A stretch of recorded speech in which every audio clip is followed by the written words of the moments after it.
And thanks for joining us. Only from the 12 News I-Team. Is there more to learn about the way APS does business? Probably, says one customer advocate, but IT reporter Joe Dana has found one APS audit really difficult to read. Impossible, actually.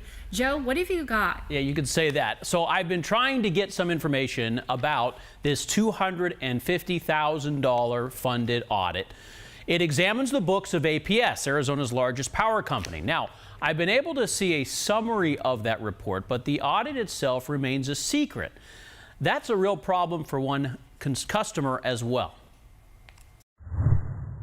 He may be the most knowledgeable APS customer not employed by the company in the state. I love numbers. I'm very analytical. Business consultant Abhay Padgaonkar was hired to provide expert testimony last year on behalf of a citizen who challenged the APS rate hike. He analyzed more than 10 million APS customer bills and now believes the commission should have held APS more accountable. I hate to say this, but the system is crooked. Abhay argues the system, made up of the Corporation Commission, its staff, and APS, is not transparent enough. And he believes the commission should now make available these documents. 500 pages of records about APS, its finances, its dealings with customers, and its parent company on Wall Street. The report, created by an out-of-state firm called Overland Consulting, at a price of $250,000 to taxpayers. You see, the commission staff did give me the report and related documents, all 500 pages.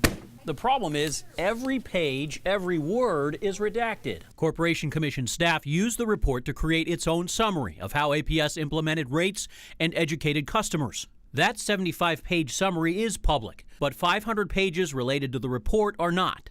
I think it's incredibly important that that kind of information get out. Greg Leslie is executive director of ASU's First Amendment Clinic.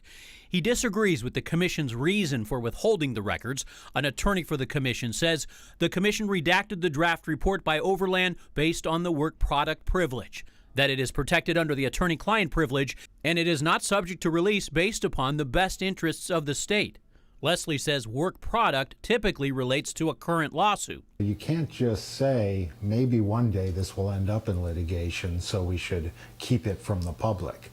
Critics also say the report could shed some light on how the commission oversees APS. It'll be more valuable, and we won't have to worry about whether there was bias or any kind of corruption or any kind of favoritism in what they chose to pass up the chain.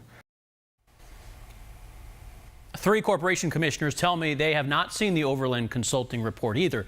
They're relying on the summary provided to them by staff. The staff was ordered to create the report last December after 2 commissioners said they were concerned APS was over-earning. Joe Dana, 12 News.